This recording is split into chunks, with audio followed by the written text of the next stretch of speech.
नमस्कार बड़े भाई। नमस्कार। कैसे हैं भाई? बिल्कुल ठीक है। भाई क्या नाम है आपका? मेरा नाम राजीव वर्मा है और मैं चेयरमैन हूं दिल्ली प्रदेश कांग्रेस कमेटी ओबीसी डिपार्टमेंट और पूर्व निगम पार्षद हूं इस गढ़वाली क्षेत्र से कोंडली विधानसभा। ओके। तो राजीव भाई, जैसे कि हम आज आपके ऑफिस आए हैं आपका इंटरव्यू देने के लिए, क्योंकि नेचर वाइज आप काफी अच्छे हैं, इंसान भी अच्छे हैं और इंसान अच्छे हैं इसीलिए सब कुछ अच्छा है। तो बहुत सी चीज आपके बारे में पता लगी मेरे को कई लोगों से। तो मुझे तो एक ही चीज नजर आई कि भाई आप अच्छे इंसान हैं, काफी लोगों ने आपकी तारीफ भी करी है। बड़े बोल नहीं बोलूंगा अपने चैनल पे, लेकिन जो जायज है वही बोलूंगा, इसलिए चैनल का नाम है fact is fact. That's it. तो बड़े भाई, आपसे जो सवाल है हमारा, जो चर्चा है इस पे है कि जो आज ये समाज यूथ हमारा जो नशे की ओर जा रहा है, आप देख ही रहे हैं कि छोटे से लेके बड़े तक हर बंदा नशे में लगा है। दारू, नशा, जुआ, सट्टा, ठीक है, मुर्ग मुसल्लम खाना। तो मतलब इसके पीछे भाई क्या मूल विशेष कारण है जो लोग ये ऐसा कर रहे हैं और नशे की ओर भाग रहे हैं? मतलब कोई इज्जत नहीं रही। तो आप थोड़ा इस चीज के ऊपर थोड़ा हमारी जनता को बताएं। देखिए, आज ये जो आप परिस्थिति कह रहे हैं कि लोगों में एक अजीब सा वातावरण बन गया है। लोग बुरी आदतों की तरफ जल्दी बढ़ते हैं, अच्छी आदतों को पकड़ने में समय लेते हैं। तो ये तो एक प्रकृति का नियम मैं तो ये कहूँगा कि क्योंकि आज क्या है ना, हम लोग भौतिकतावाद में आ गए हैं। हर व्यक्ति को बहुत जल्दी अमीर बनना है, बहुत जल्दी आगे बढ़ना है। लोग ये भूल गए हैं कि हम कितना भी आगे बढ़ जाएं, असलियत में हमें जीवन जीना कैसे है ये बहुत सारे लोगों को पता ही नहीं। जानकारी हमारे माता पिता से शुरू होती है। जब बच्चा पैदा होता है, जिस परिवार में, जिस घर में, उसको किस तरीके से उसकी परवरिश की जाती है, और जैसे परवरिश होती है ठीक उसी तरीके से उसके अंदर वो गुण और अवगुण आ जाते हैं। तो जहां तक बात आपने कही है कि सामाजिक रूप से कहूँ, इसके देखिए दो मायने हैं। सामाजिक रूप से कहता हूँ तो निश्चित रूप से शराब, जुआ, आज जो दुनिया में ये चीजें बढ़ रही हैं, हमारे क्षेत्र की बात करो या दिल्ली की बात करो, हर जगह का वातावरण बहुत कुछ डिपेंड करता है कि वो हमने ऐसा वातावरण वहां क्रिएट किसकी वजह से हुआ, क्यों हुआ। घर परिवार का माहौल ऐसा रहा, या समाज का ऐसा रहा, या वहाँ जो हमें दिशा निर्देश देने के लिए सरकारें काम करती हैं उनकी कहीं ना कहीं कमियां रही। तो मैं समझता हूँ व्यक्ति एक कारण से नहीं इसमें शराब में या गलत चीज़ों में पड़ता है, बहुत सारे उनके अपने और भी कारण हो सकते हैं। लेकिन मुझे लगता है कि ये कैसे भी कारण हो, सरकारों को, प्रशासन को, शासन को अपने स्तर पर, हर स्तर पर गलत करने वाले लोगों के खिलाफ सख्त एक्शन लेना चाहिए। और साथ ही साथ मैं समाज से, परिवार के लोगों से कहूँगा कि अपने जो पीढ़ी है, हमारे आने वाले बच्चे हैं जो आगे आज पढ़ रहे हैं, पढ़ करके जो स्कूलों में हैं, स्कूल से बढ़ के कॉलेज तक जा रहे हैं, तो उनका आप जरूर उनको वॉच कीजिए कि वो बच्चों का निरंतर जो डेली की उनका रूटीन क्या है। यदि हम बच्चों से पूछेंगे नहीं बात दिनचर्या रूटीन वही, क्योंकि देखिए क्या बच्चे क्या करते हैं, जब 8th 9th 10th स्टैंडर्ड में बच्चा आता है, वो एक एज ऐसी होती है, उस एज में किस तरफ हमें आसानी से कोई चीज मिलती है तो हम उधर भागना है।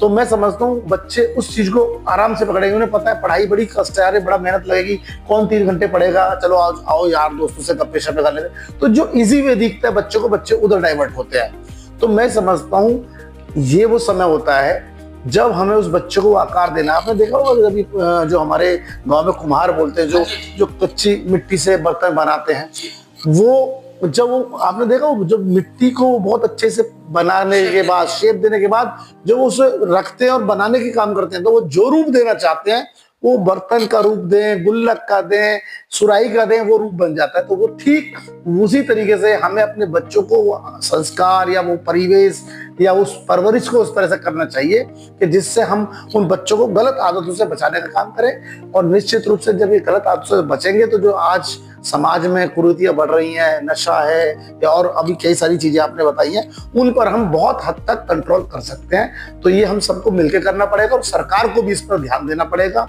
तो मैं समझता हूँ ये एक किसी व्यक्ति का काम नहीं है, जितना घर की और परिवार की जिम्मेदारी है उतना ही उसके वातावरण और माहौल की, आसपास पड़ोस की और समाज की है। और समाज से भी ऊपर बढ़ के तो सरकारों की जिम्मेदारी आती है और सरकारों को भी इस पर विशेष रूप से ध्यान देना चाहिए।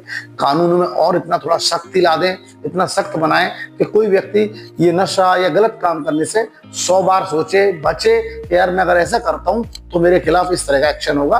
तो कम से कम डर का उनके एक वातावरण बनेगा और उन्हें लगेगा कि हमें गलत काम से बचना। तो जैसे कि आप सभी दर्शकों ने देखा कि हमारे बीच जो हमारे बड़े भाई राजीव भाई हैं, बहुत अच्छी बात बोली है और इनका तहे दिल से सम्मान करता हूँ, इसलिए आज मैं इनका इंटरव्यू लेने आया हूँ इसी वजह से, क्योंकि इंसान अच्छे हैं। लेकिन मैं भाई से एक चीज और पूछना चाहूंगा। भाई ने बहुत अच्छी बात बोली, जो अगर सही मायने में देखा जाए संस्कार वाली बात कहते हैं, तो संस्कार हमें घर से ही मिलते हैं और बच्चा जब भी बिगड़ेगा या संभलेगा वो घर से ही बिगड़ेगा।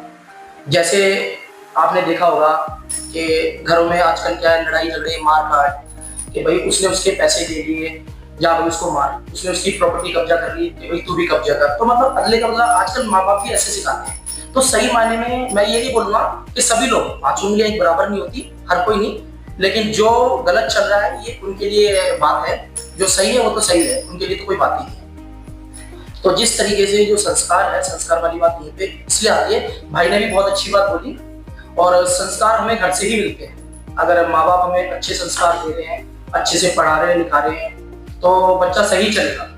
और संस्कार, एजुकेशन तो मस्ट है, क्योंकि एक एजुकेशन तो होना भी बहुत जरूरी है, बिना एजुकेशन के कुछ भी नहीं है। लेकिन जो संस्कार है वो संस्कार घर से ही मिलते हैं, घर से ही सीखता है बच्चा और घर से ही बिगड़ता है। सारी बात यहाँ पे यही आती है।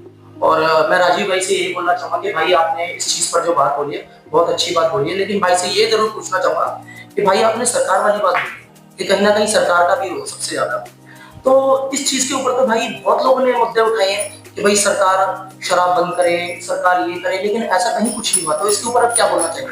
नहीं, देखिए, सरकार की बात मैं इसलिए कह रहा था कि जब हम किसी को दोष की बात, आपने कहा ना आज समाज में शराब जुआ युवा कैसे बढ़ता है, तो उस संदर्भ में मैंने कहा कि केवल एक तरफ से कोई व्यक्ति गलत नहीं होता, उसको बहुत सारी परिस्थितियों से उसको जुड़ना है। और हाँ, रही दूसरी बात, सरकारों की बात मैं इसलिए कहूंगा कि सरकार, यदि सरकारों के माध्यम से हम लोग शासन प्रशासन के माध्यम से यदि उनमें हम कानूनों में एक प्रावधान ऐसा लाएं कि सामने वाले को पुनः करने से पहले उसे पता हो कि इसकी सजा क्या होगी, सजा सख्त की जाए, तो उन चीजों पर कंट्रोल हो सकता है। अब सरकार की बात आती है, सरकारों में मैं देखिए किसी की भी सरकार हो जाए, क्राइम जैसे जैसे पॉपुलेशन बढ़ेगी तो अल्टीमेटली चीजें एक लिमिटेड है। हमें पता है कि संसाधन, हमारे पास साधन सीमित होंगे, संसाधनों की कमी होगी, तो अल्टीमेटली उसके लिए डिमांड बढ़ेगी। जब डिमांड बढ़ेगी तो पूर्ति कहाँ से करेंगे? उसकी पूर्ति करने के लिए कंपटीशन होगा। कंपटीशन गलत तरीके से होता है या सही तरीके से?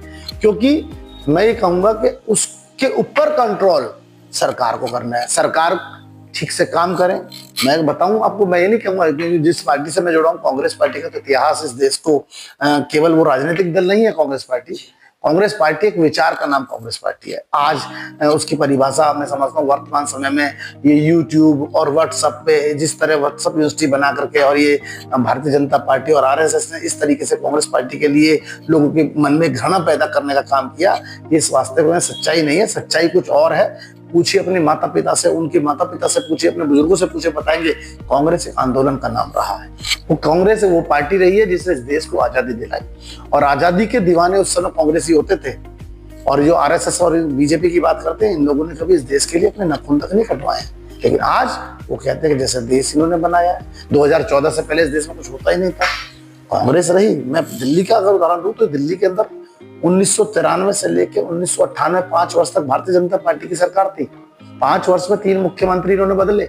मदन लाल खुराना की बात करूं, सुषमा स्वराज जी की बात करूं, साहिब सिंह वर्मा जी की बात करूं, 3 मुख्यमंत्री 5 साल में। और दूसरी तरफ कांग्रेस जब आई 1998 में, 1998 से लेकर 2013 तक श्रीमती शीला दीक्षित, जिन्होंने दिल्ली को बनाया, दिल्ली को पूरे विश्व में एक नई पहचान देने का काम किया।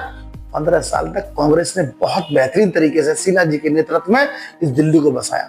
तो मैं समझता हूँ उस समय हमने भले ही हम पे संसाधन कम हो, लेकिन सरकार की कंट्रोल, एक सिस्टम, एक बहुत लोगों के अंदर एक कम से कम आपसी मैत्री भाव से, सद्भावना के साथ काम किया, जो आज की सरकारों में देखने को नहीं मिलता। आज पूरे देश में एक ही चर्चा, हिंदू मुसलमान, गाय गोबर, इसके अलावा हिंदुस्तान पाकिस्तान। बात हम लोगों से पूछते हैं आप रोजगार दीजिए, वो कहते हैं पाकिस्तान के लोगों को मार देंगे। हम बात करते हैं आज महिलाओं के साथ उत्पीड़न हो रहा है, आप क्या देखिए कि आंकड़े कहाँ जा रहे हैं। वो बात करेंगे चाइना से, हम अमेरिका से ऐसे कर देंगे। अरे हम पूछना कुछ और चाहते हैं, बताते कुछ और। सरकारों की जिम्मेदारी ये है, सरकार अपनी जिम्मेदारी को निभाएं, और खास तौर पर ऐसे निभाएं जैसे कांग्रेस ने इस देश को बनाने का काम किया। मैं उम्मीद समझता हूँ और उम्मीद भी करता हूँ कि दिल्ली के अंदर अब बीजेपी को इस बार मौका मिला। 11 वर्षों तक केजरीवाल ने दिल्ली को बर्बाद करने का एक झूठा नौटंकीबाज दिल्ली में आया और दिल्ली को तबाह करने का काम किया। उसके पहले 15 वर्षों तक दिल्ली को शीला जी ने चलाया। आज मौका भारतीय जनता पार्टी को मिला है, तो मैं चाहूंगा इनकी मुख्यमंत्री श्रीमती रेखा गुप्ता जी को भी कहूंगा कहना, और उनके भाजपा के लोगों को भी समझाऊंगा, इस देश को आप किसी एक व्यक्ति ने नहीं बनाया। इस देश की जो जड़ें हैं वो हम सबकी विरासतों को आप देखिए, हिंदू मुस्लिम सिख ईसाई आपस में भाई का नारा हमेशा हमने दिया है। और कभी जो आज कहती है BJP Bharatiya Janata party RSS कहती है कि हिंदू खतरे में है, अरे हिंदू तो तब खतरे में जब 800 साल 700 साल पहले आता है, 400 साल मुसलमान, 700 साल रहे, 200 साल अंग्रेज रहे, हिंदू तब खत्म नहीं हुआ तो हिंदू कैसे खत्म हो जाए? केवल हिंदुओं को डराने के लिए टेरर की राजनीति भारतीय जनता पार्टी कर रही है और इसलिए माहौल खराब हो रहा है। देश का वातावरण अभी ठीक नहीं है। तो मैं फिर चाहूंगा परमपिता परमेश्वर इनको सद्बुद्धि दे और ये देश में सरकार अच्छी चलाएं, दिल्ली में चाहे लोगों का विश्वास जीतें, ना कि लोगों के अंदर हिंदू और मुसलमान करके और लोगों को आपस में जाति के नाम पे लड़ाने का काम करें, धर्म के नाम पे लड़ाने से बचें और इस समाज में एक ऐसा मैसेज दे, संदेश जाए कि इस देश को फिर हमें वही जो सोने की चिड़िया थी भारत वो हमें बनानी पड़ेगी। उसके लिए हम सबको आगे आना पड़ेगा। तो जैसे कि सभी दर्शकों ने देखा, मेरे अब बोलने की जरूरत नहीं है, हमारे बड़े भाई राजीव भाई ने सारी बातों को एक्सप्लेन कर दिया सभी के सामने। तो मुझे लगता है कि मुझे अब बोलने की कोई आवश्यकता नहीं है। तो मुझे बहुत अच्छा लगा भाई से बात करके। मैं ज्यादा ना बोल के अपनी बात यही रोकता हूँ। बस थोड़ा ये जरूर बोलूंगा, भाई से रिक्वेस्ट करूंगा, निवेदन करूंगा कि भाई आप सभी जितने भी घर के जो बड़े हैं और वो सभी को ये संदेश दें कि भाई अच्छे संस्कार दें ताकि बच्चे हमारे अच्छे से चल सके, ऐसे गलत राह पे ना जाए। बातें तो आपने सारी बोल दी, खोल के मेरे बोलने की कोई बात नहीं, लेकिन फिर भी मैं इसी चीज को रिपीट करूंगा कि एक बार ये भाई निवेदन है कि आप दोबारा संदेश दें, ये आप बहुत अच्छा रहेगा। देखिए मैं सभी दर्शकों को, जो भी हमारे इस चैनल को सुनने वाले व्यूअर्स हैं, आप सबको पहले तो मैं इस चैनल के मेरे छोटे भाई गोल्डी जी को बधाई भी देता हूँ, बहुत बहुत शुभकामनाएं देता हूँ जिस तरीके से समाज के अंदर जागृति ला रहे हैं। और एक क्योंकि देखिए आज सोशल मीडिया और इलेक्ट्रॉनिक मीडिया बहुत बड़ा एक साधन है समाज में हमारी बातों को बताने का और फैलाने का। तो सबसे पहले मैं ये कहूँगा आप सब दर्शकों को, आप अपने परिवारों में अपने माता पिता से जहाँ जहाँ भी आपको लगता है कि हमें अच्छी बातें रखनी है, तो कम से कम मेरा आप लोगों से निवेदन है और करबद्ध निवेदन है कि आप इसकी शुरुआत समाज में समझाने से ना करें, अपने घर से इसकी शुरुआत करें। और यदि आपने अपने घर से शुरुआत की, अपने माता पिता यदि आपके घर में हैं बुजुर्ग, उनका आशीर्वाद लीजिए, निश्चित रूप से वहीं से शुरुआत कीजिए अपने।